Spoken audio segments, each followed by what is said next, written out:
कृष्ण चैतन्य प्रभु नित्यानंद श्री अद्वैत गदाधर शिवासादि गौर भक्तवृंद श्री रूप सनातन भट्ट रघुनाथ श्री जीव गोपाल भट्ट दास रघुनाथ एही छे गोसाई कोरी चरण वंदन यहाँ ते विघ्नाशे अभीष्ट पुरन अभीष्ट पुरन अभीष्ट पुरन।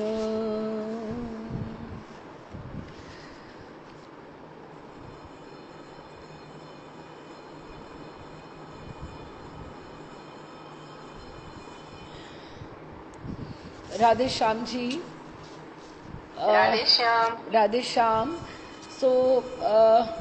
आज नीलाचल में ब्रिज माधुरी की क्लास में सबका स्वागत है। हम 2 बार से माधुर्य मगनानम की ही बात कर रहे हैं।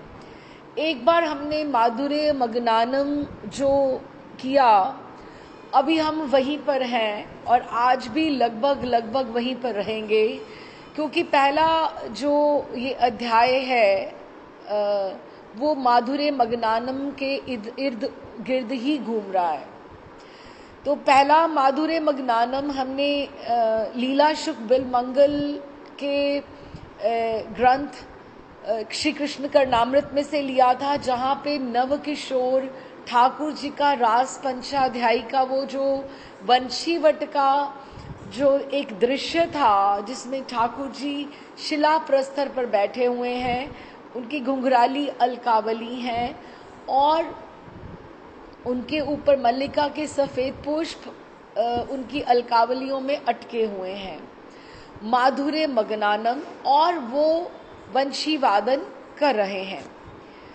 तो जब भी ये वाला श्लोक किया, करते करते वो महाप्रभु उसी भाव में चले गए।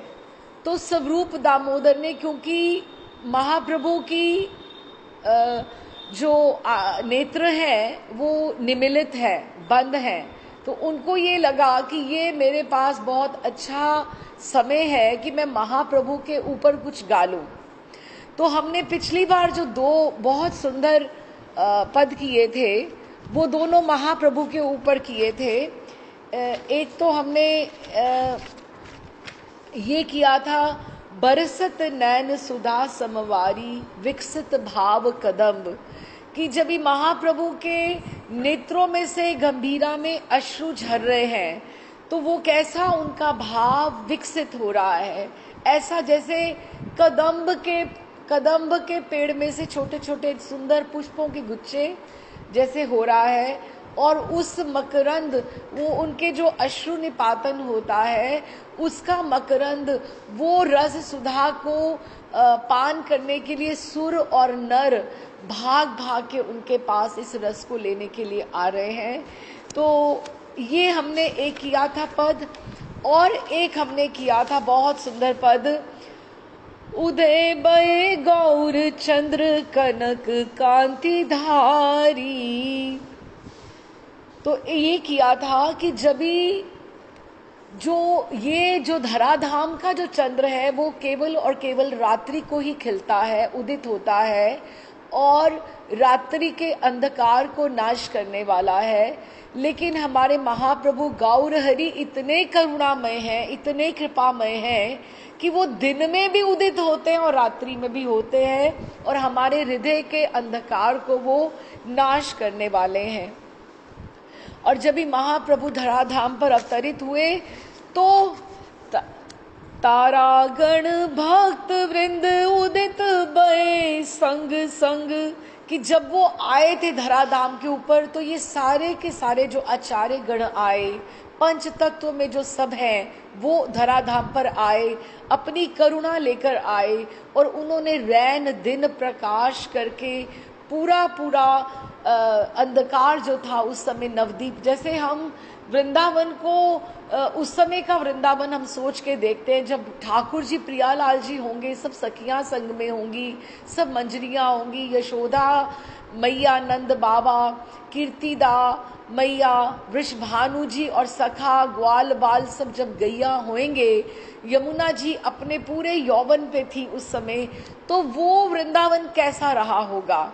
तो हम इमेजिन करते हैं, तो हम ये भी सोच के देखें कि जब महाप्रभु नवदीप धाम में आए या नीलाचल में उन्होंने वास किया सब आचार्यों के मध्य में, तो वो स्वयं तो चंद्रमा है ही है, गौर चंद्र हैं, लेकिन ये जो तारागण है ये बड़े बड़े प्लैनेट्स की तरह, ये जो आचार्य गण है वो तारों की तरह, वो उनके इर्द गिर्द वो सारे के सारे वहां रहे और सबने अपना अपना प्रकाश दिया इस धराधाम को, जिसका प्रभाव हम अभी भी अनुभव कर सकते हैं। महामंत्र की गूंज, संकीर्तन, मृदंग, करताल ध्वनि और हरिबोल की ध्वनि हमें हर जगह सुनाई देती है। ये महाप्रभु का ही संकीर्तन का प्रभाव है, आचार्यों गणों का जो ये चला है। और जब झुकी झुकी गमन करत गज सम गति चारी, कृष्ण नाम गाए गाए नाचत भुज युग उठाए, रुदन करत भूमि परत बहत अश्रुचारी। और ये ऐसे जब नृत्य करते रहे महाप्रभु, नृत्य जब हमने बात की थी, जब वो कोई करता है तो जब वो बहुत प्रसन्न आनंद अतिरेक में हो जाता है, आनंद इतना बढ़ जाता है तो ही कोई संभाल नहीं पाता तो अपनी भुजाएं उठा लेता है। तो इस तरह से महाप्रभु ने नीलाचल में वास करते हुए खूब नृत्य संकीर्तन किया। तो ये जो उनका स्वरूप था माधुर्य मग्नानम का, ये राम राय ने और स्वरूप दामोदर ने साक्षात दर्शन किया। ठीक है, ये दोनों माधुर्य मग्नानन के रूप थे। ठीक है, तो अब महाप्रभु ने तो कुछ ढंग से सुना ही नहीं, जब और वो गाया भी इसीलिए गया क्योंकि महाप्रभु उनके नेत्र निमिलित थे, नेत्र बंद थे, नहीं तो वो अपनी प्रशंसा में तो कभी कुछ गान ही नहीं करने देंगे, है ना। तो उन्होंने कहा, महाप्रभु ने कहा, अच्छा बहुत सुंदर तुम गा रहे थे, बहुत मधुर कंठ की मृदु ध्वनि झंकार स्वप्न की तरह मुझे सुनाई दे रही थी। स्वरूप तुमने कौन सा गान किया? अब स्वरूप तो वो वाला गान करेंगे ही नहीं, उदित भय गौरचंद्र वो तो उनके सामने कर ही नहीं सकते। तो उन्होंने कहा था महाप्रभु, लेकिन माधुर्य मग्नानन का ही गान था। उन्होंने ये नहीं कहा कि मैंने आपके ऊपर किया था। तो स्वरूप निसंकोच होकर कहने लगे कि प्रभु वही माधुर्य मग्नानम का गान था। महाप्रभु ने कहा, अच्छा तो एक बार फिर उसे गाओ। सुने तो राम राय बीच में ही बाधा देकर कहने लगे, राय रामानंद बोले, एक गान अब हम कितनी बार गाएंगे, अब उसको रहने भी दो स्वरूप जी, ना तो प्रभु की प्रसन्नता के लिए, अगर नहीं तो प्रभु की प्रसन्नता के लिए कोई और अच्छा सा गान करो। तो फिर उन्होंने प्रियाजू का भाव उठा लिया। तो यही नीलाचल में ब्रिज माधुरी है कि कभी नीलाचल की माधुरी उठकर आ रही है, कभी वृंदावन की माधुरी उठ के आ रही है। तो प्रिया जी के भाव से क्या गाते हैं स्वरूप दामोदर, बहुत सुंदर पद है, हम उसका अभी गान करते हैं। श्याम छवि वृंदा मधुर सुधा की खान, श्याम छवि मधुर सुधा की खान, श्याम छवि मधुर सुधा की खान। अब आप इसी से अंदाजा लगाओ, महाप्रभु ये जो पद गा रहे हैं वो प्रिया जी के नहीं, स्वरूप दामोदर गा रहे हैं। ये प्रिया जी के भाव से वो उनको सुना रहे हैं और वो प्रिया जी के भाव से सुन रही हैं, क्योंकि अभी गौरचंद्र की बात नहीं हो रही, अब श्याम छवि की बात हो रही है। ये बीच में इंटरमिंगल्ड होता है, अभी धीरे धीरे और खुलेगा, क्योंकि ये तो पहला अध्याय है। अखियां निरख अमित सुख पावत, बिछड़ मिलत जिम प्राण, श्याम छवि मधुर सुधा की खान। तो प्रिया जी को बता रही हैं ललिता जी के रूप में स्वरूप दामोदर कि श्याम सुंदर की जो छवि है वो ऐसे है जैसे फुल ऑफ स्वीटनेस, जैसे माधुर्य पूरा पूरा उसमें भरा हुआ है। अच्छा, तो उन्होंने कहा अखियां निरख अमित सुख पावत। ये अब जो बातें हो रही हैं ये रूप माधुरी की बातें हो रही हैं, और ये जो टॉपिक भी है, ये चैप्टर भी है, मेन इन्होंने फोकस रूप माधुर्य के ऊपर ही किया है। चाहे वो बात करें महाप्रभु की बात करें, गौरहरि की बात करें, या वो श्याम सुंदर की बात करें, लेकिन वो रूप सौंदर्य की बात ही कर रहे हैं कि अखियां निरख अमित सुख पावत, कि जैसे जब श्याम सुंदर का हम दर्शन करते हैं तो हमें इतना सुख मिलता है कि अमित सुख पावत, कि इतना सुंदर मिलता है, लेकिन उस समय तक ही सुख मिलता है जब तक दर्शन होते रहते हैं। बिछड़ मिलत जिम प्राण, और ऐसे लगता है कि जब वो बिछड़ जाते हैं तो ऐसे लगता है जैसे प्राण ही चले जाते। आप इसका थोड़ा सा भाव आप ऐसे समझ सकते हो, जिनके घर में ठाकुर सेवा है, आप एक दिन ठाकुर सेवा ना करके देखो, सोचो कि चलो मैं माला कर लेती हूँ आज ज्यादा, है ना, तो मेरी माला कम होती है, ठाकुर सेवा में 1 घंटा लग जाता है, तो आप एक दिन आप अपने किसी के घर में किसी और को ये सेवा दे दो, तो आपको ये कैसा अगले दिन महसूस होगा, अनुभव होगा कि जैसे मेरे प्राण ही किसी ने ले लिए, है ना, क्योंकि वो आपकी सेवा है, आपका वो संबंध है। ये छोटा सा एक अनुभव है जो सेवा के साथ है। अब इस तरह से जब वास्तव में ठाकुर जी के जब दर्शन होते हैं, हम तो विग्रह में दर्शन कर रहे हैं ना, छवि में दर्शन कर रहे हैं, लेकिन जो सखियां, जो मंजरियां साक्षात दर्शन कर रही हैं, वो जब घर जाती हैं या ठाकुर जी जब घर जाते हैं, उनको तो ऐसे लगता है जैसे उनको बहुत सुख मिलता है, अमित सुख मिलता है, कि बता नहीं पाती कि ठाकुर जी की रूप माधुरी से उनको कितना सुख मिलता है। लेकिन जब बिछड़ती हैं तो उनको लगता है जैसे प्राण ही ठाकुर जी संग में ले गए। तभी वो तड़पती हैं मछली की तरह कि अब अगला दर्शन कब होगा। मन में आवत धाए मिलूं मैं, छाड़ सकल कुल कान, श्याम छवि मधुर सुधा की खान। मन में आवत धाय क्या होता है? जैसे एक बात होती चलना, एक होता भागना, ठीक है, तेजी से चलना, लेकिन एक होता है धावत। आपने कभी देखा है धावत की हम सिमली किसको दे सकते हैं, उपमा हम किसकी बात कर सकते हैं? आपने कभी देखा होगा जब भी एक नदी समुद्र की तरफ जब भागती है, वो उसका एक नेचुरल फ्लो होता है, उसको धावत बोलते हैं। वो जो उसकी तरफ भागती है, धाय, एक नेचुरल स्वाभाविक, उसके लिए उसको फोर्स नहीं लगानी पड़ती। हमें अभी भजन के लिए फोर्स लगानी पड़ती है, लेकिन एक नेचुरल फ्लो होता है नदी का जब वो सागर के साथ जाकर मिलती है। वही कह रही हैं प्रिया जी, कह रही हैं कि मेरा मन क्या हो रहा है कि मैं मन में आवत धाय मिलूं मैं, कि वो उनका मन उड़ उड़ के जा रहा है कि मैं जाकर अपने प्रियतम को मिलूं। अब हम अगर एक जगत के रूप में भी सिमली देखें तो कोई अलग हुआ हो दंपति तो उसकी इच्छा होगी ना कि वो अपने प्रियतम को मिले, उसको अपनी इच्छा होगी ना। तो ये तो डिवाइन कपल एक दिव्य जोड़ी की बात है।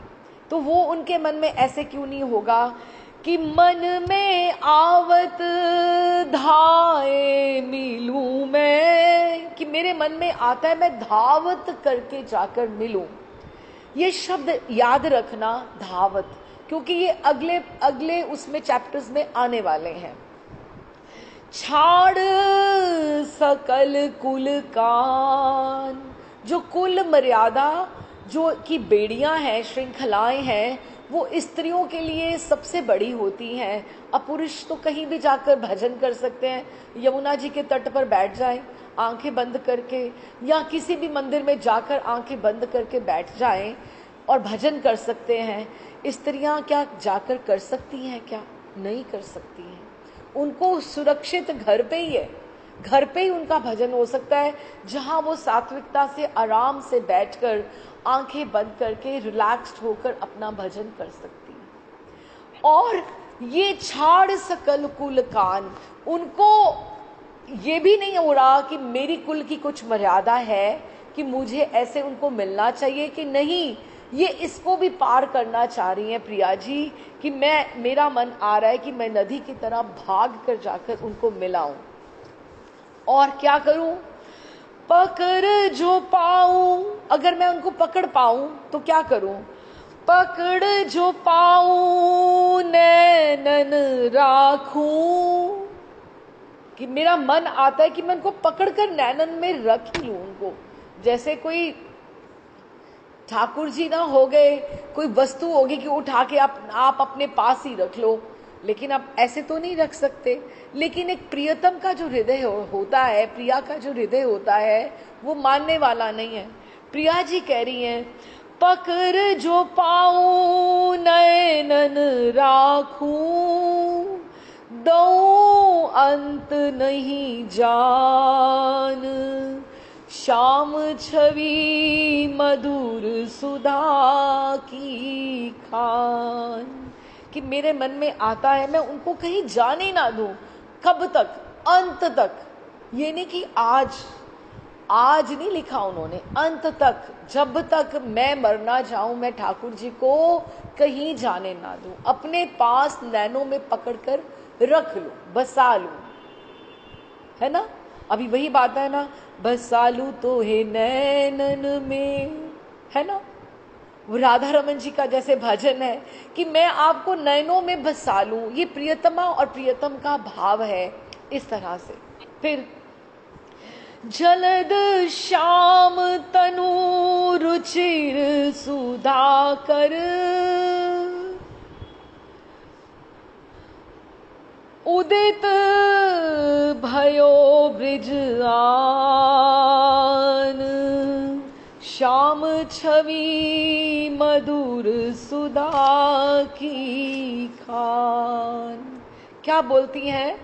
जलद श्याम। अभी तो पहले गौरचंद्र कनक कांति धारी की बात कर रहे थे, लेकिन अब महाप्रभु के जब नेत्र खुले हैं तो स्वरूप दामोदर की टोन ही बदल गई। वो क्या कह रहे हैं? जलद श्याम। जलद श्याम, जलद किसको बोलते हैं? बादल को। बादल का रंग कैसे होता है? नील, जो क्योंकि उसने पानी को भरा हुआ है बरसने के लिए, उमड़ घुमड़ के जैसे मेघ आते हैं। तो जलद श्याम तन रुचिर सुधाकर, लेकिन उसमें जल नहीं भरा हुआ, उसमें अमृत भरा हुआ है।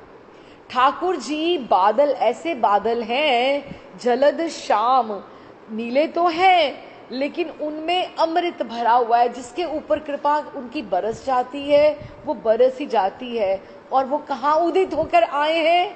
उदित भयो ब्रिज आन, वो वृंदावन में उदित होकर आए हैं। ये कौन कह रही हैं? ललिता जी कह रही हैं, प्रिया जी के भाव से, और प्रिया जी सुन रही हैं।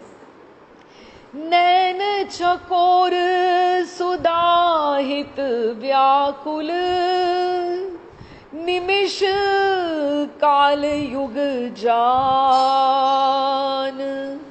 श्याम छवि मधुर सुधा की खान।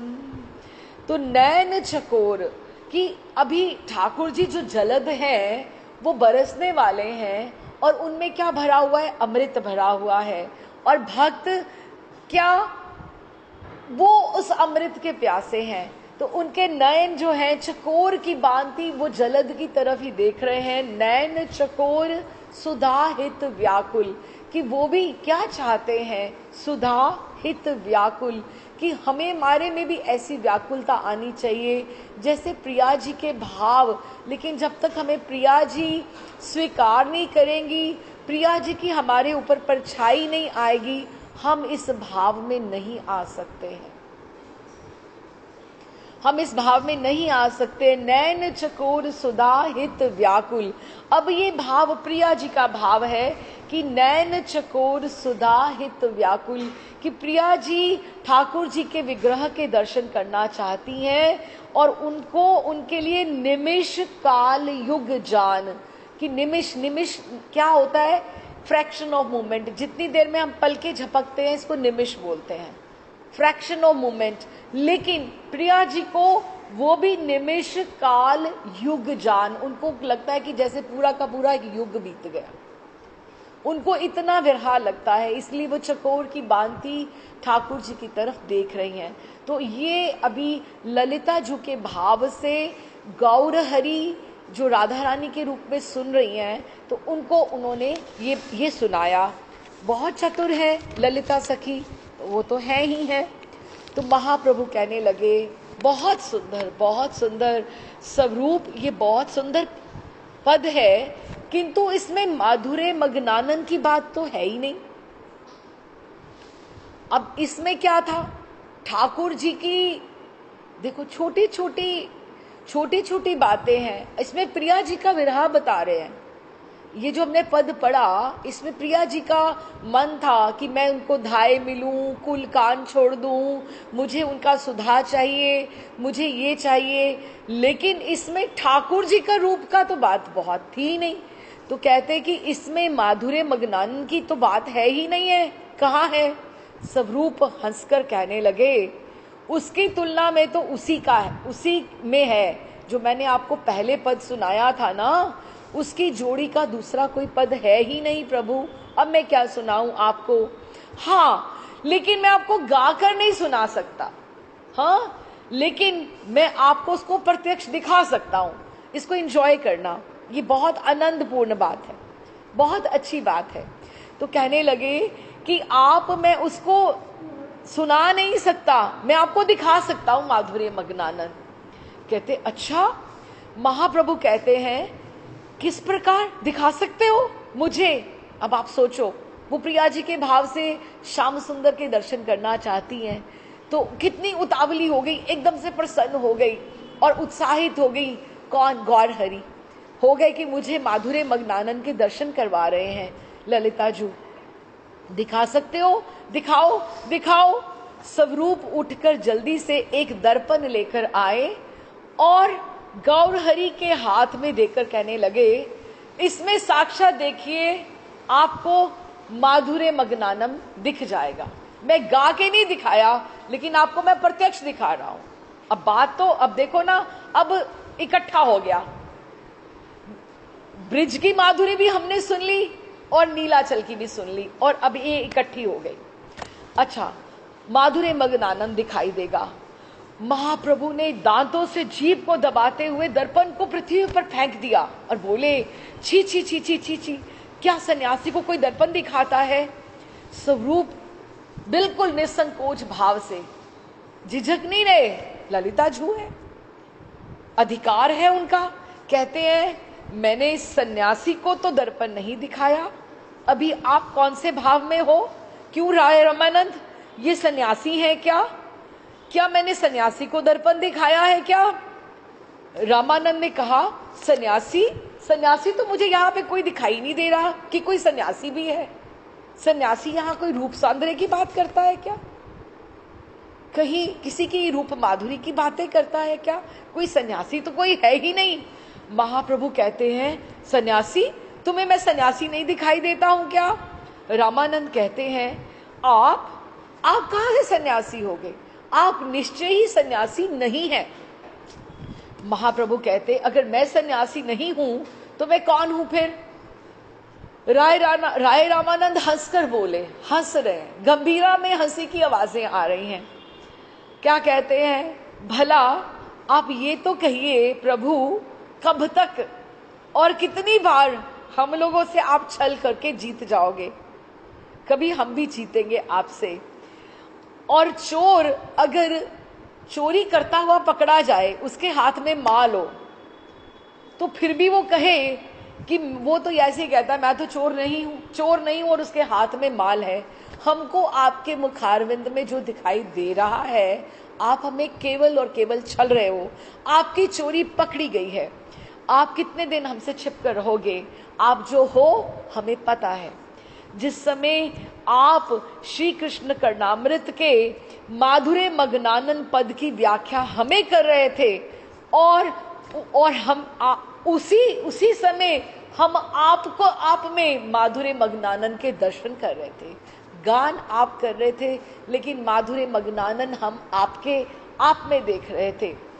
उस समय हम लोगों ने आपके श्रीमुख की ओर निरीक्षण करके ठीक वही दर्शन किया, माधुर्य मग्नानन का। महाप्रभु रामानंद की बात को काट कर कहने लगे, बस तुम लोग अब चुप रहो। उनको झूठी गुस्सा आ रहा है, क्योंकि उनको पता तो है बात तो सही है वो जो लोग कर रहे हैं, लेकिन उनको बहुत ऐसा डांट भी नहीं सकते हैं, क्योंकि बात तो सही वो कर रहे हैं। बस अब तुम चुप रहो, ऐसी बात मुख से कहना उचित नहीं है। यदि इस प्रकार की बातें कहा करोगे ना तो मैं यहाँ नहीं रहूंगा। उनके पास एक ही धमकी है, मैं अलालनाथ चला जाऊंगा, मैं वहीं जाकर रहा करूंगा। एक तो मैं अपने दुख से इतना दुखी रहता हूं, इस पर भी तुम लोगों को इस प्रकार की बातें सुनकर मुझे और अधिक कष्ट होता है। तुम लोग मेरे परम हितैषी हो, मेरे दुख को समझते हो। तुम्हारे मुख से कृष्ण कथा श्रवण करके मुझे परम शांति प्राप्त होती है। राम राय कृष्ण कर्णामृत के श्लोक वास्तव में कर्णों के लिए सुधा स्वरूप है। वो वापस घूम फिर के फिर कृष्ण कर्णामृत पे ही आ गए। जब तक वो एक और श्लोक नहीं सुनेंगे उनको शांति नहीं होनी। और जहां पे उनका मन की भाव की सुई अटकी हुई है ना, वो लीला भेल शुक मंगल के वही कृष्ण कर्णामृत पे ही उनकी अटकी हुई है। तो वो क्या कहते हैं कि जो कृष्ण कर्णामृत के श्लोक है ना, कर्णों के लिए सुधा स्वरूप है। हमें ये बात अंडरलाइन करना चाहिए और कोशिश करके, प्रयास करके, क्योंकि ग्रंथ इतना ये आसान नहीं है, सहज नहीं है।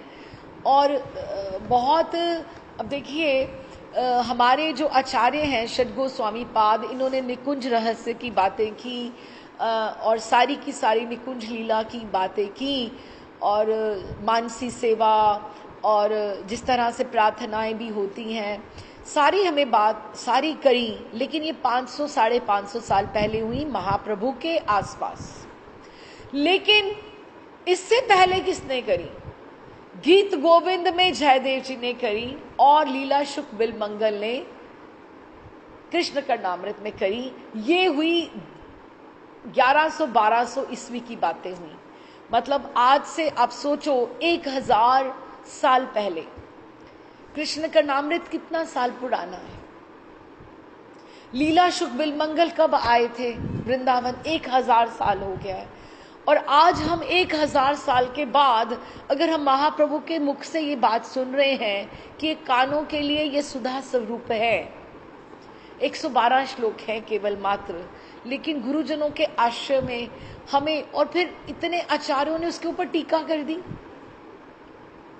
एक ही कर देता तो बहुत था, लेकिन नहीं, 3 टीकाएं इसके ऊपर लिखी गई। उसी काल में, महाप्रभु के काल में लिखी गई 3 टीकाएं, क्योंकि किसी को उसमें क्या नजर आया। और महाप्रभु गंभीरा में जो सुन रहे हैं, इसलिए गीत गोविंद और लीला शुक बिल मंगल के कृष्ण कर्णामृत की इतनी महिमा है, क्योंकि उसको महाप्रभु सुना किए। महाप्रभु को वो सुधा के समान उनको वो मिले, तो हमें आचार्यों की वाणी को आदर करना चाहिए। और जब तक हम गुरुजनों के आश्रम इसको समझें, हमें 20, 30, 40% जितना भी समझ आए, हमें उसका प्रयास करना चाहिए। तो उन्होंने कहा सुधा स्वरूप है, जिस बात को मेरे प्राण चाहते हैं। अब देखो महाप्रभु कह रहे हैं कि कृष्ण कर्णामृत में मेरे प्राण, मेरी आत्मा में मैं चाहता हूं, मेरे प्राण चाहते हैं, वही इस रस इस श्लोकों में विद्यमान है। अब सुनो, तुम नहीं मुझे सुना रहे तो एक श्लोक मैं तुम्हें सुनाता हूं। देखो महाप्रभु को, गौर हरि को कंठस्थ है सारे श्लोक, लीला शुक बिल मंगल के, कृष्ण कर्णामृत के सब। तो ये 5वां श्लोक है, मैं पढ़ती हूं। मधुर तर स्मितामृत विमुग्ध मुखाम्ब रूहम, मद शिखी पिछ लांछित मनोज्ञ कच परचयम, विश्य विषामिश ग्रसन ग्रदननी चेत समय, विपुल विलोचन कम पीधाम चकास्तु चिरम। अब ये जो श्लोक है, ये उस समय के लिखे हुए हैं जब हिंदी भाषा नहीं होती थी, सब संस्कृत में ही बात किया करते थे। अब 1000 साल पहले, अभी जब हम ये पढ़ें, अब जैसे श्रीमद् भागवतम में या अब देखो हमारे लिए अनंत दास बाबा हुए या श्यामदास हकीम जी हुए, उन्होंने, या गौड़ी आचार्य हुए, हरिदास शास्त्री जी हुए, बहुत से आचार्यों ने हमें टीकाएं, नारायण स्वामी हुए, बहुत सारी टीकाएं हमारे लिए हिंदी में कर दी। पर हमें ये सोचना चाहिए कि ये जब लिखे गए थे, ये संस्कृत में ही लिखे गए थे। जब ललिता जी, विशाखा जी जब बात करती थी तो वो श्लोकों में बात किया करती थी। वो ठाकुर जी, प्रिया जी जब बात किया करते थे, तभी वो सांकेतिक भाषा होती थी।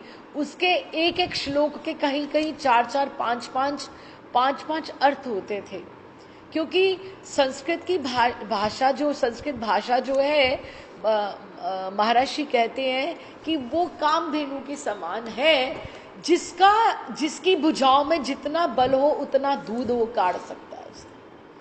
अब एक जन को एक टीका लिखी, दूसरे को दूसरा अर्थ उसका समझ में आया, तो ये सब एक्चुअली सब संस्कृत में ही लिखा गया था। तो अब हम एक एक शब्द पहले इसका करते हैं, संस्कृत में है तो हम समझ के चलते हैं। ये वापस महाप्रभु माधुर्य मग्नानंद पे ले आए हैं बात, उनकी रूप माधुरी के ऊपर, क्योंकि उनके प्राण वही चाहते हैं। मधुरतर स्मित, स्मित अमृत, ये पहला शब्द है कि स्मित बोलते हैं मुस्कान, खिलखिलाहट नहीं है ठाकुर जी की। क्यों? क्योंकि वो वंशी वादन कर रहे हैं, वंशी उनके होठों के ऊपर है, तो मधुरतर स्मित, एकदम से उनकी हल्की सी मुस्कुराहट है। लेकिन वो, ये उन्होंने बीच वाली डिग्री ली है। एक होता है मधुर, मधुरतर, मधुरतम, ये मधुरतर है, ये बीच वाला स्टेज है मधुरतर। मधुरतर स्मित, उनकी जो मुस्कुराहट है ठाकुर जी की, जो चितवन है वो मधुरतर है। और स्मित अमृत, वो अमृत के समान है। विमुग्ध, और ऐसी उनकी चितवन है, ऐसी उनकी मुस्कुराहट है। अब जैसे हमारे पास घूम फिर के राधा रमन जी आते हैं, अब राधा रमन जी की हंसी जो है, खिलखिलाती हंसी तो है नहीं है, उनकी जो हंसी है वो स्मित है, मधुरतर स्मित है। उसको आप मधुरतम स्मित बहुत कम होती है, मधुर स्मित होती है या मधुरतर होती है। कभी कभी ही 7 उनके दांत दिखाई देते हैं, नहीं तो 2, 3। अब हम इसको ऐसे गिन सकते हैं।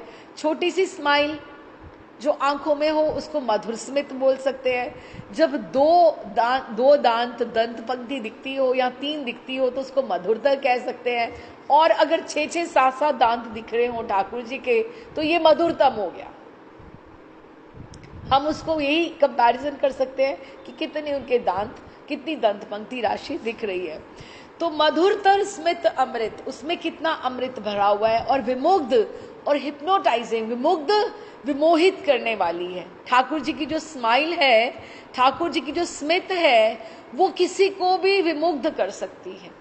हम जब दर्शन के लिए जाते हैं ना, तो इधर से कोई ये बोलेगा, अरे अरे आपको कितने दंत पंक्ति कितनी देख रही है, देखो ठाकुर जी कितने स्माइल कर रहे हैं, तुम्हें दांत दिखे, तुम आगे से जाकर देखो। वो ऐसे बात करते हैं। क्यों? क्योंकि ठाकुर जी की जो स्माइल है वो विमुग्ध करने वाली है, वो विमोहित करने वाली है।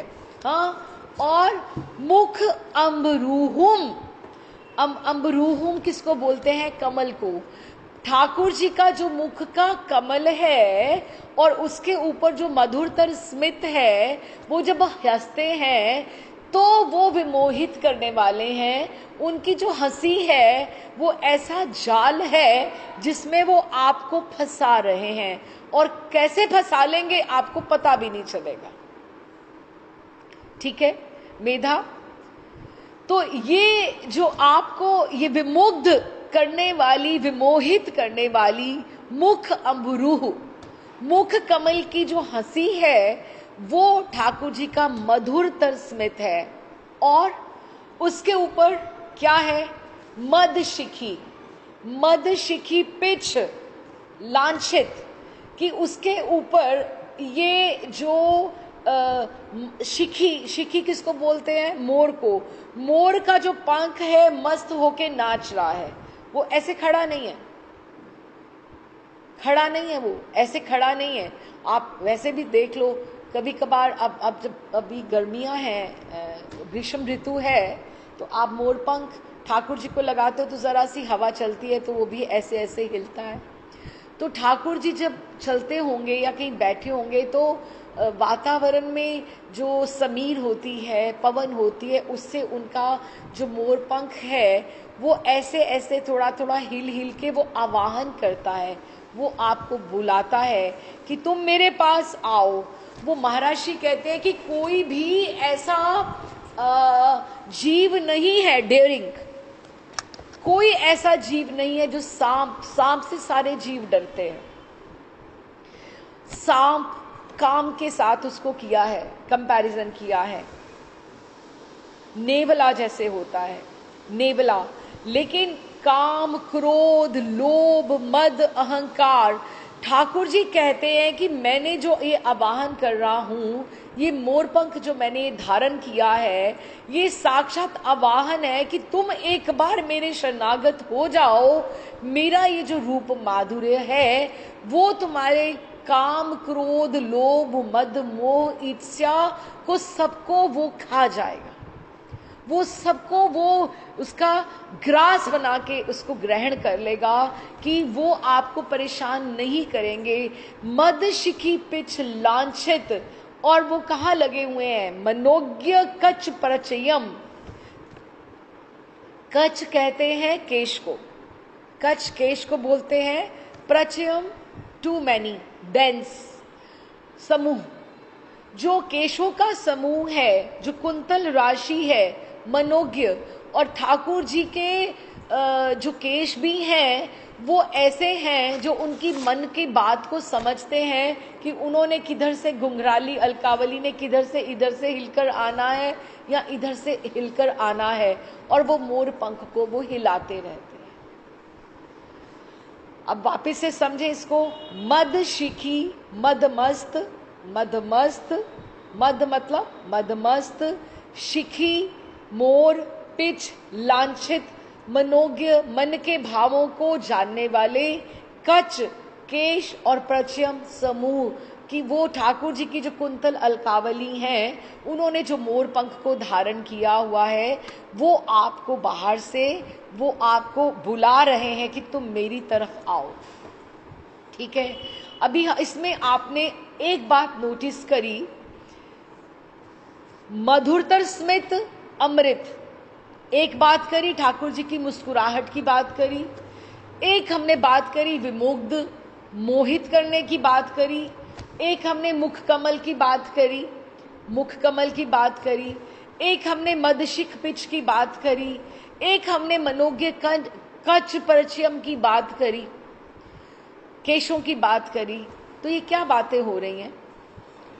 ये नव किशोर की बातें हो रही हैं, आकर्षण की बातें हो रही हैं, रूप माधुरी की बातें हो रही हैं।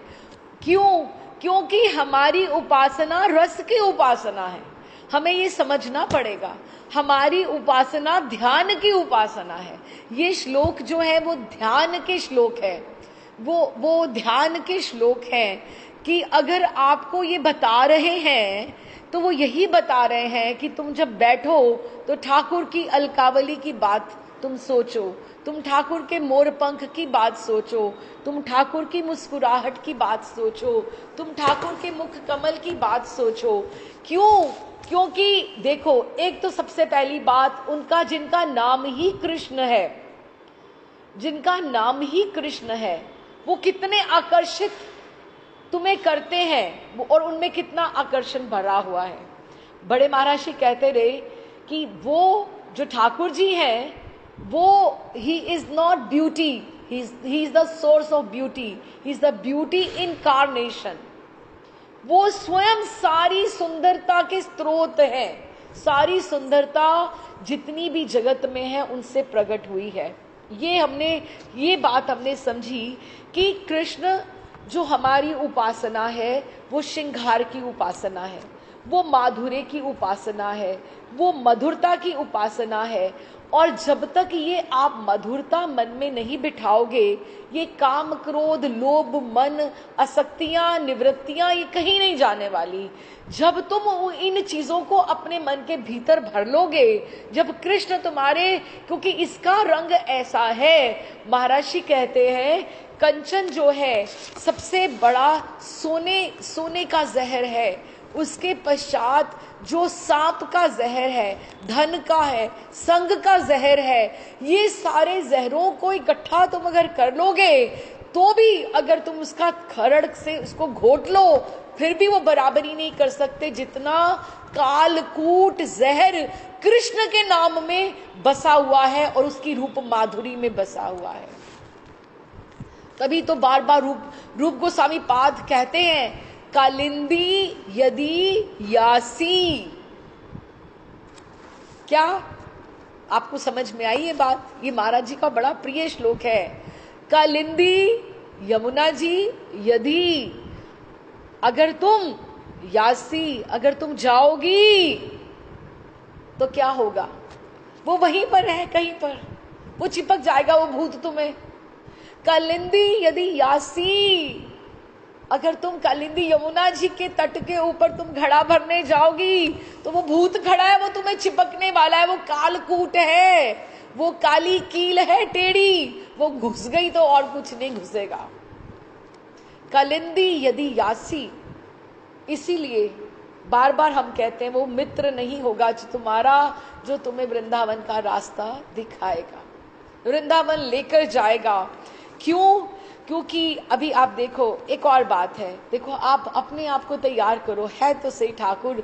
एक और बात है, देखो जो दुनिया के विषय है ना, विषय है, हम धीरे चले कोई बात नहीं, लेकिन हम उसको समझते हुए चले।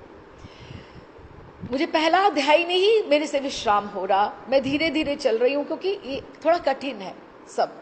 देखो जो दुनिया के विषय है ना, कितना इजी है, जाओ पिक्चर देखाओ, एक जाकर सिनेमा में बैठ के 3 घंटे एंजॉय करके आ जाओ।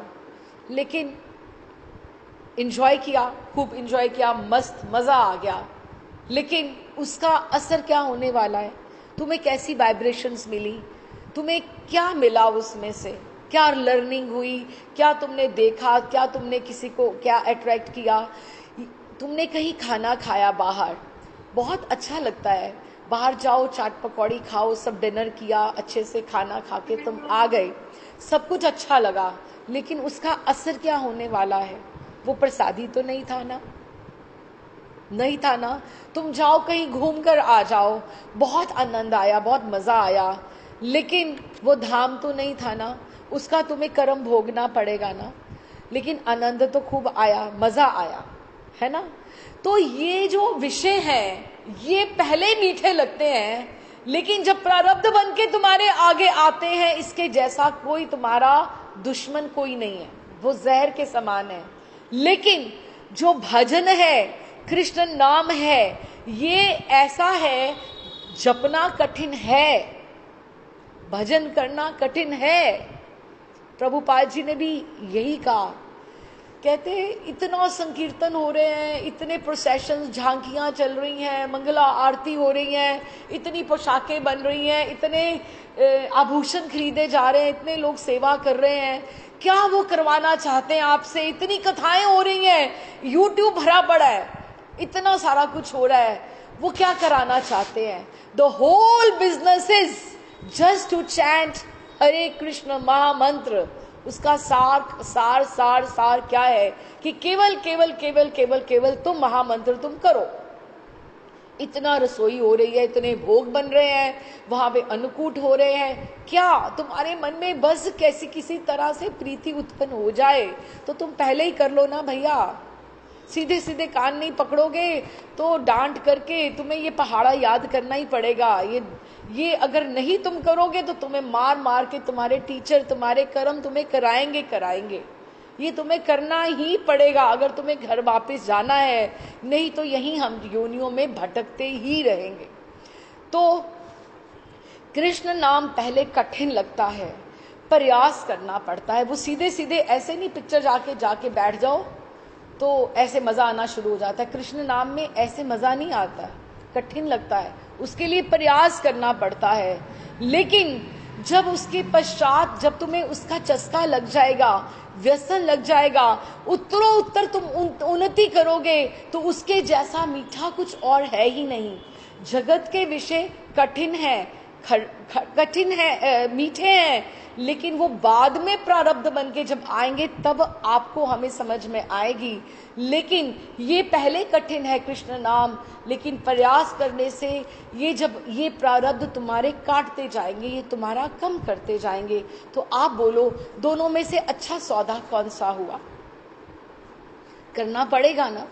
और फिर महर्षि कहते हैं कि तुम्हें, अगर तुम अपने पति को मिलने के लिए, प्रियतम को मिलने के लिए तुम जाते हो तो कहते हो अच्छे से कबट खोलते हो, संदूक अपना खोलते हो, अच्छे से अच्छे बढ़िया साड़ी पहन के जाऊं मैं, अच्छे से अच्छा श्रृंगार करके जाऊं मैं। तो फिर जब तुम्हें उसके लिए तैयार होना है तो तुम्हें अपने लिए उसकी रुचि का तैयार होना पड़ेगा। वो यही चाहता है कि तुम सहज हो जाओ, तुम सरल हो जाओ, तुम्हारे में पवित्रता आ जाए। और ये पवित्रता नाम से ही आएगी, रज से ही आएगी, और ये प्रसाद से ही आएगी, ग्रंथों के अध्ययन से ही आएगी, संकीर्तन के में बैठने से, वैष्णवों के संग से ही आएगी। तो और जो तुम्हारे पति को रुचिकर लगे, अगर तुम इससे अपना श्रृंगार कर लो तो तुम्हारे जैसी कोई भाग्यवान और नारी कौन सी हो सकती है जो प्रियतम को प्रिय ना लगेगी। और अगर तुम्हें, महर्षि भी कहते हैं कि प्रिया जी को ठाकुर जी इतने पसंद है ना, ठाकुर जी हमने देखा ही है, वो कह रही शाम सुधा की खान, मैं उनको भाग कर जाकर मिलूं, अगर मैं उनको दर्शन करके आऊं, कुल कान छोड़ दूं, ये कर दूं। और अगर तुम में ये सब लक्षण अगर तुम्हारे में प्रकट हो रहे हैं ना, आप समझ के देखो मेरी बात को, मैं क्या कहना चाहती हूँ। अगर तुम्हारे मन में ये आती है ना बात, मैं वृंदावन भाग जाऊं, मैं राधा रमन जी के दर्शन कराऊं, मैं महर्षि की जाकर कथा कैसे भी जाकर सुन आऊं, मैं कथा में चली जाऊं, तो इसका अर्थ क्या है? तुम्हारे ऊपर प्रिया जी की परछाई पड़नी शुरू हो गई है, जो उनके प्रियतम तुम्हें अच्छे लग रहे हैं।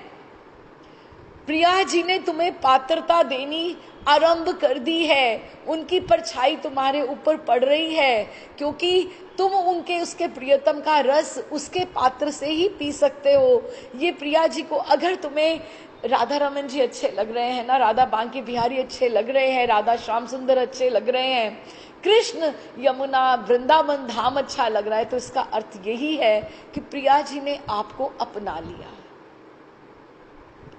बस इसी भरोसे में तुम रहना कि तुम्हारे ऊपर प्रिया जी की परछाई, आप समझे हो ना मेरी बात, तो ये बड़ी सूक्ष्म बात है कि तुम्हारे ऊपर ये परछाई उसकी जिसको ठाकुर भाने लगे हैं, जो ठाकुर के रूप पर मुग्ध हो रहा है ना, विमोहित कर रहा है, जिसको ठाकुर जी की स्माइल दिख रही है, ठाकुर जी की वंशी सुनाई दे रही है, या सुनने के लिए तुम्हारे कान ललायित है, तो इसका अर्थ यही है कि तुम्हें तुम्हारे ऊपर प्रिया जी की परछाई पड़ रही है। वो तुम्हें एक दिन अपना हृदय भी दे देंगी, तुम्हें अपने कुंज में भी स्वीकार कर लेंगी, तुम्हें निकुंज में भी स्वीकार कर लेंगी।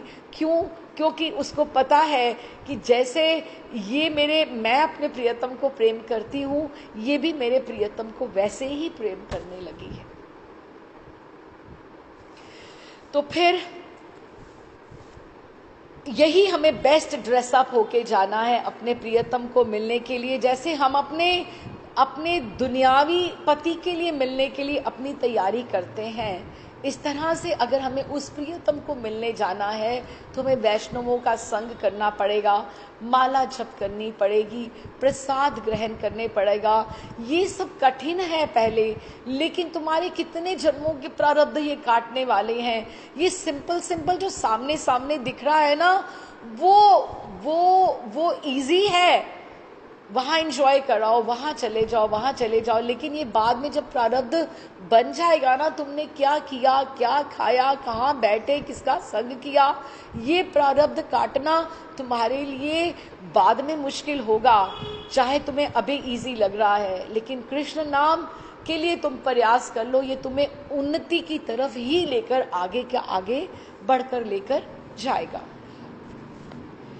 तो अब हमने ये समझा कि ये जो सारी की सारी उन्होंने मधुरतर स्मितामृत, विमुग्ध विमोहित करने की बात, और मुख कमल की बात, और मदशिकी जो मोर पिच की बात, और कच्छ प्रचयम की बात जो करी, ये यही बताना चाहते हैं कि हमारी ध्यान की उपासना है, हमारी रूप माधुरी श्रृंगार की उपासना है। देखो, ध्यान तो करना ही पड़ेगा, और ध्यान नहीं करोगे ये ध्यान का ही खेल है। ये जो भजन करना ये ध्यान का ही खेल है। माला हाथ में है और तुम्हारा ध्यान कहीं और है, ठीक है, अग्नि है जलाएगी, लेकिन वैसे नहीं जलाएगी तुम्हारे, जब तक तुम्हारे मन में प्रीति नहीं आएगी। तो योगेश्वर भी जाते जाते चूक जाते हैं तपस्या में करते करते, इसलिए ध्यान का ही खेल है। लीला स्थलियों के बारे में ग्रंथों से लीलाएं लेकर समय के अनुसार बैठो और उसका चिंतन करो, और वो नहीं कर सकते हो तो ठाकुर जी की किसी छवि के सामने, ठाकुर जी के किसी लीला पद को लेकर उसके बारे में सोचो। ये सारा ध्यान का ही खेल है, और ये इंडिविजुअल टू इंडिविजुअल है, अलग अलग हमारा है कि हम कैसे सोचते हैं। प्रिया जी सूर्य को जल चढ़ाने जाती होंगी, ये क्या समय हो गया है, ये राधा कुंड का समय हो गया है, प्रिया जी वहां पर जाती होंगी, प्रिया जी वहां ठाकुर जी अभी ये राजभोग का समय हो गया है, प्रिया जी रसोई करने जाती होंगी। तो अपने आचार्यों के संग हम उसके अनुगत्य में उनके साथ उसमें ध्यान करने का प्रयास करें। गोधूली का समय है तो गोधूली के समय, आपको पता है गोधूली के समय भगवान शिव गोधूली का समय कौन सा होता है? ओलाई का समय, जैसे हम बोले संध्या का समय। ये ऐसा एक स्वाभाविक समय है जब सबों के घरों में संध्या आरतियां होती है ना। गोधूली का समय ऐसा होता है जब अंदर बाहर का हम समय बोलते हैं, तो उसमें ऐसा सोना नहीं चाहिए, शयन नहीं करना चाहिए। जब कोई सोया भी हो तो हम बोलेंगे उठा दो इसको, ये इस समय संध्या के समय क्यों सो रहा है, कि ये भजन का समय है। भगवान शिव और उमा गौरी मैया देखते हैं कौन संध्या काल में। आप बहुत लोग तो बहुत भक्त अपने घरों के बाहर रंगोलियां बिछाते हैं, रंगोलियां बनाते हैं कि शायद ठाकुर जी गैया चराते चराते इधर से होकर निकल जाएं, शायद मेरे घर में भी आ जाएं, कहीं इधर से भी होकर निकल जाएं। जैसे हमने पढ़ा था, इकट्ठे ही हमने मनन चिंतन किया था कि जब भी चंपा और पाटला और ये सब खड़ी थी वहाँ पर दरवाजे के बाहर, तो वो कहती है कि आज उत्सव है क्या वृंदावन में? कहती क्यों? क्योंकि कहती सब घरों के बाहर खड़े हैं। कहती ऐसा उत्सव तो रोज नित्य होता है गोधूली के समय। क्यों? क्योंकि ये ऐसा समय है जिस समय ठाकुर जी गैया चराकर आते हैं और सारे उनके दर्शन को बाहर आते हैं। कि आपका किसी का भी मन होगा संध्या के समय थोड़ा सा तैयार होके थोड़ा बाहर जाए। मन घर से बाहर उचाट होता है कि घर से बाहर निकलो, कमरे में से बाहर निकलो, थोड़ा सा बाहर खुली हवा में। क्या? ये अंदर बाहर का समय है, उसको भजन में लगाना चाहिए। अगर आप किसी और चीज में लगा देंगे बात तो फिर वही है, अभी तो इजी है, बाद में उसमें कष्ट भी हो सकता है। लेकिन अगर ये भजन में समय लगे तो गोधूली का समय जो है बहुत अच्छा है। तो अभी इसकी 2 पंक्तियां हमने करी, उसकी 2 पंक्तियां हैं। लीला शुभ बिल मंगल क्या कहते हैं? गौर हरि पढ़ रहे हैं।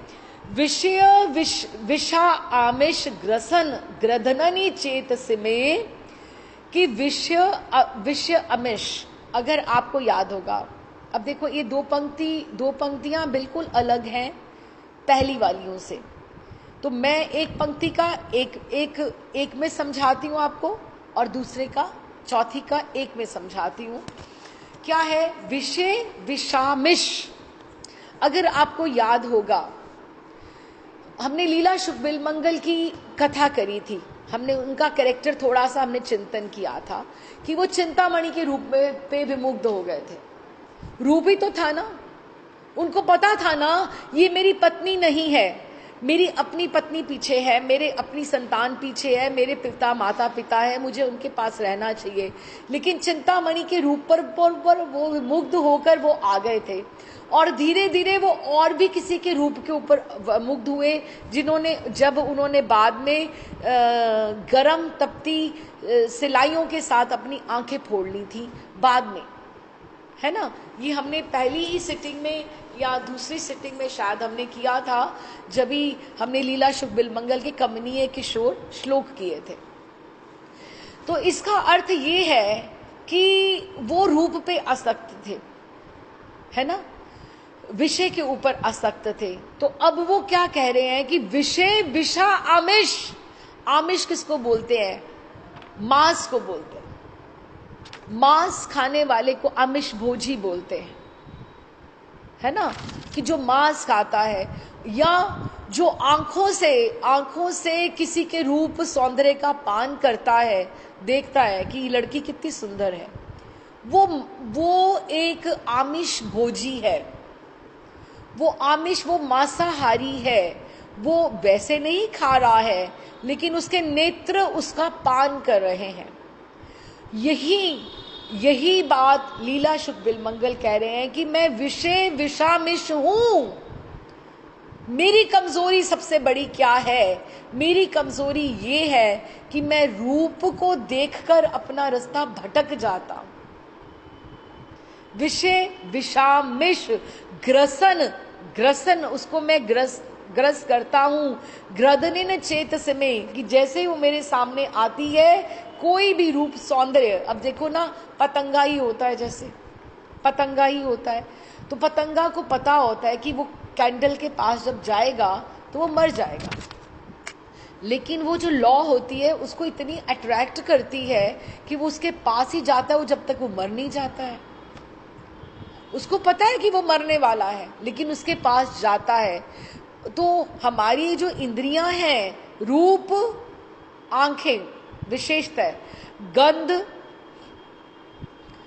उसके बाद गंध, रस, जो हमारा रस जो हम जीवा से लेते हैं, स्पर्श, हमारी जो त्वक इंद्री है, त्वक इंद्री जैसे किसी को एम्ब्रेस करना चाहती है, किसी का आलिंगन करना चाहती है, और शब्द कुछ और सुनना चाहती है। तो ये रूप, रस, गंध, स्पर्श, शब्द, ये अगर हम ठाकुर जी को से हटकर अगर हम कुछ और ग्रास उसको करते हैं, उसको ग्रसन ग्रदननी चेत से में अगर हमारे हृदय में कुछ ऐसा आता है, तो अगर ऐसा होता है तो हम ये विषय खा रहे हैं। विषय विष आमिष, वो हम मांसाहारी हो रहे हैं, जो हमारे लिए नहीं होना चाहिए। तो वो क्या कहते हैं, क्योंकि मैं रूप का लोलुप रहा हूं, तो ठाकुर जी आपका जो इतना सुंदर रूप है, तो आप क्यों ना मेरे भीतर वो रूप प्रकट कर दो। क्योंकि उनको अपनी कमजोरी पता है कि वो रूप के ऊपर आसक्त होते हैं। तो वो क्या कहते हैं, विपुल विलोचन, कि आपके जो बड़े बड़े नेत्र हैं, विपुल विलोचन, कमपि धाम चकास्तु चिरम, कि वो आप चिरकाल के लिए, बहुत काल के लिए मेरे हृदय में आकर अवस्थित हो जाओ अपनी मुस्कुराहट के साथ, मुझे विमोहित कर लो कि मेरा ध्यान कहीं ना और जाए, क्योंकि मैं आमिष भोजी, विषय आमिष भोजी नहीं बनना चाहता। अब आप समझे कितना सुंदर श्लोक है, और ये साधकों के लिए बहुत एक बड़ी बात है कि जैसे पतंगा रूप की तरफ भागता है, तो ये स्वाभाविक है। नेत्र जो है कोई अच्छी सुंदर चीज देखने को ललायित रहते हैं, तो आप ठाकुर जी का रूप देखिए। गंध की तरफ, जैसे भ्रमर गंध की तरफ भागता है, तो आप ठाकुर जी के इत्र की सुगंध लीजिए, गुलाब की सुगंध, मोगरे की सुगंध आते ही आपको लगता है कि प्रिया जी कहीं इधर से ही गुजर गई। रजनीगंधा की सुगंध लीजिए, इत्र की लीजिए, और रस लेना है तो आप लीजिए, रस लीजिए, प्रसाद का, अधरामृत का रस लीजिए। इसी तरह से अपनी सारी इंद्रियों को आप सुयोजित करके कि एक जो, क्योंकि हमारा जो मन है ना वो आहार मांगता है, ये मन की इंद्रियां हैं, रस गंध की तरफ भागेगा, क्योंकि अगर ये आहार गलत होगा, संग बिगड़ेगा, आपका एक इंद्री भी बिगड़ेगी तो आपका जन्म बिगड़ जाएगा। अगर एक इंद्री भी अगर हमारी बिगड़ गई, अगर खाने का रस, अगर हमें देखो, अगर हम सोचना नहीं चाहिए, एक बार प्याज लहसुन का ही अगर हमें एक रस लग जाए, पूरा जन्म बिगड़ गया ना, तामसिक वृत्ति होनी आरंभ हो जाएगी ना। तो इसलिए एक इंद्री भी अगर बिगड़ेगी, तुम्हें अगर न्यूज का ही रस पड़ गया, न्यूज ही अगर तुम्हें सुननी अच्छी लग जाए, या तुम्हें कुछ और देखना ही अच्छा लग जाए, तो एक इंद्री भी अगर हमारी बिगड़ेगी तो पूरा जन्म बिगड़ जाए। योगेश्वर भी यहाँ आकर चूक जाते हैं, इसीलिए वो लीला शुभबिल मंगल इसीलिए कह रहे हैं कि विषय विष आमिष, कि मैं ये मांस, ये रूप के सौंदर्य का मैं लोलुप होकर मैं बहुत जगह भटका हूँ। अब हे ठाकुर विपुल विलोचन, आपके बहुत सुंदर नेत्र हैं, आपकी बहुत सुंदर आपकी स्माइल है, मधुर स्मित है, आप विमोहित, आपके सुंदर आप मोर पंख लगाए हुए हैं, और आप सुंदर आपकी घुंघराली अलकावली हैं, इतना रूप सौंदर्य के साथ आप मेरे हृदय में आकर चकास्तु चिरम, चिरकाल के लिए बैठ जाओ, कि ताकि मेरा ध्यान कहीं और जाए ही ना, मैं और कहीं देख ही ना पाऊं। I hope it is clear now. हमने दो पंक्तियों में पहले हमने, मैं श्लोक ये भेज दूंगी आपको, पहली दो पंक्तियों में हमने ठाकुर जी की उपासना, उनकी रूप माधुरी की करी, और तीसरी में उन्होंने कहा कि मैं विषय विषामेश हूँ, कि मैं रूप लोलुप होकर मैं भटकता रहा हूँ, मैंने अपनी आंखों से इन चीज़ों का आस्वादन किया है। और ठाकुर जी आप वही रूप लेकर, जो आप रूप सौंदर्य के सोर्स हो, आप ही मेरे हृदय में क्यों नहीं बैठ जाते, कि मेरा ध्यान कहीं इधर कहीं जाए ही ना। अब हम पढ़ते हैं यहाँ से कि लीला शुक श्री राधा भाव के भाव से भावित होकर कह रहे हैं, हे सखी वृंद, कदाचित तुम ये कहो कि जब संताप देना ही कृष्ण का कार्य है। कि सखियां प्रिया जी को समझा रही हैं, कह रही हैं कि तुम कृष्ण के रूप में फंसती जा रही हो, तो तुम उसके रूप में मत फंसो, क्योंकि जिसने जो फंसा है वो उसने उसको संताप ही दिया है, वो किसी को मिला नहीं है। तो वो कहती हैं कि जब संताप देना ही श्री कृष्ण का कार्य है, तो मुझे उसके स्मरण करने का क्या लाभ। ये बात तो ठीक है, परंतु मैं करूं भी तो क्या करूं, मेरा मन मेरे वश में नहीं है। मेरा चित्त विषय विष रूप आमिष ग्रास करने का अत्यंत लोभी है कि वो जगह जगह जगह जगह भटकता है। इसलिए मैं चाहती हूँ कि मैं श्री कृष्ण को ही मैं अपना विषय बना लूं।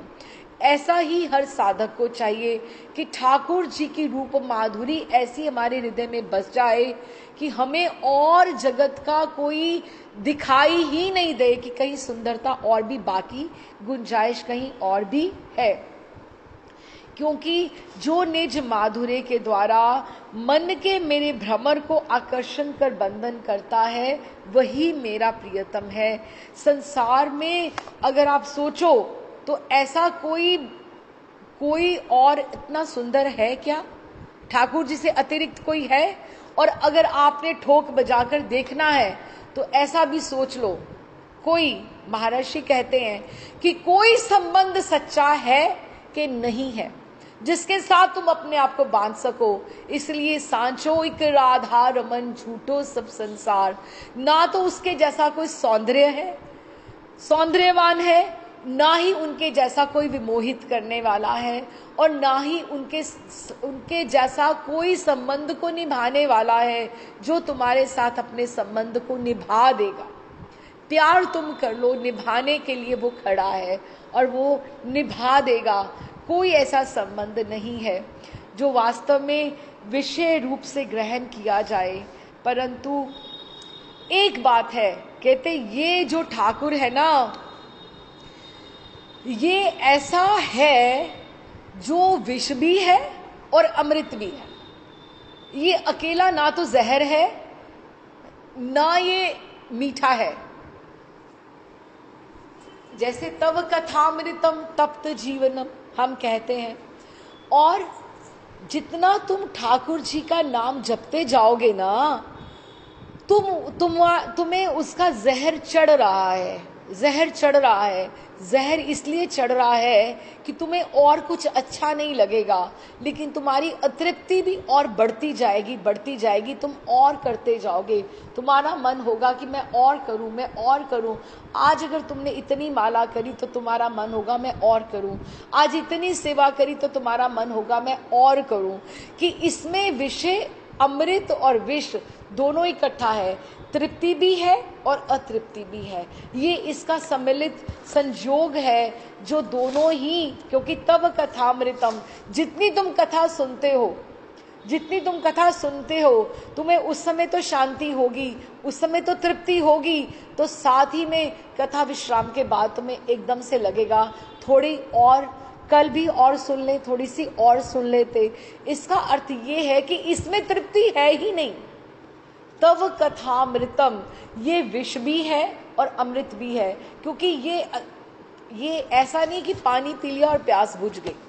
ये ऐसा रस नहीं है कि इससे प्यास और उत्तर बढ़ती जाती है। उसी प्रकार दूसरी और अमृत के समान आनंददायक है कि ये विष भी है और अमृत के समान आनंददायक भी है।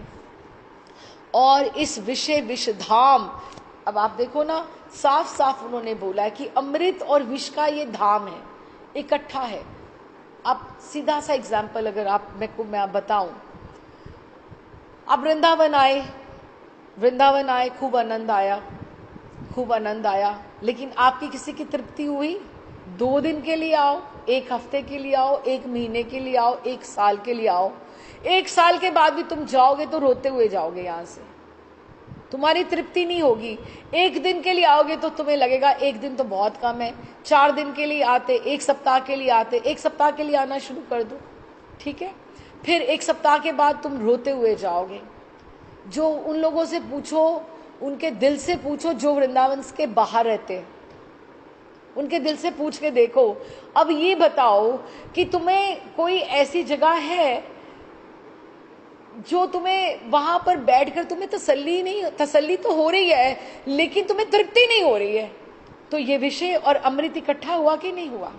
ये धाम ही ऐसा है, जैसा ठाकुर है वैसा उनका धाम है। वैसा उनका नाम है। जितना तुम करते जाते हो उतना और करने को मन होता है, जितनी तुम सेवा करते हो तुम्हारा और करने को मन होता है। होली का उत्सव आया, बहुत आनंद हुआ, लेकिन साथ ही झूलन उत्सव की तैयारी तुम्हारी प्रारंभ हो जाती है। तुम्हें शांति है कहाँ पे? क्यों? क्योंकि ये प्रीति का विषय है। जितना तुम उसका आनंद का उपभोग करते हो उतना तुम्हारा आनंद और लेने की तुम्हारी बात और बढ़ती जाती है। इसलिए विषय विष धाम माधुर्य का ऐसा आकर्षण है। और इसकी और एक बार अगर चित्त तुम्हारा आकर्षित हो जाए तो फिर तुम्हें ये ऐसा पकड़ता है आत्मसात। वृंदावन का भूत जिनको लगा हुआ है ना, पूछो, जो हर महीने गिरिराज जी की परिक्रमा करने आते हैं, उन जो हर बार होलियों का उत्सव वृंदावन में आकर मनाते हैं, हर बार थक थका के जाएंगे, अगली बार होली में नहीं आना, हमने बहुत धक्के खाए हैं, फिर अगली बार फिर तैयार हो जाते हैं। पूछ के देख लेना, क्योंकि ये ऐसा विषय है जो विष और अमृत से भरा हुआ है।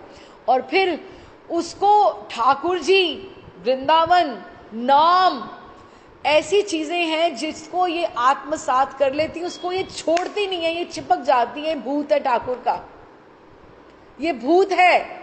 इसलिए ये अगर एक बार चिपक गया ना तो ये आप इसको निकालो तो ये निकल नहीं सकता। किंतु हाय, प्रिया जी कहती हैं, मेरा मन ऐसा विवश है कि वह इस श्री कृष्ण रूप विषय विषामृत की ओर निरंतर आकृष्ट होता रहता है।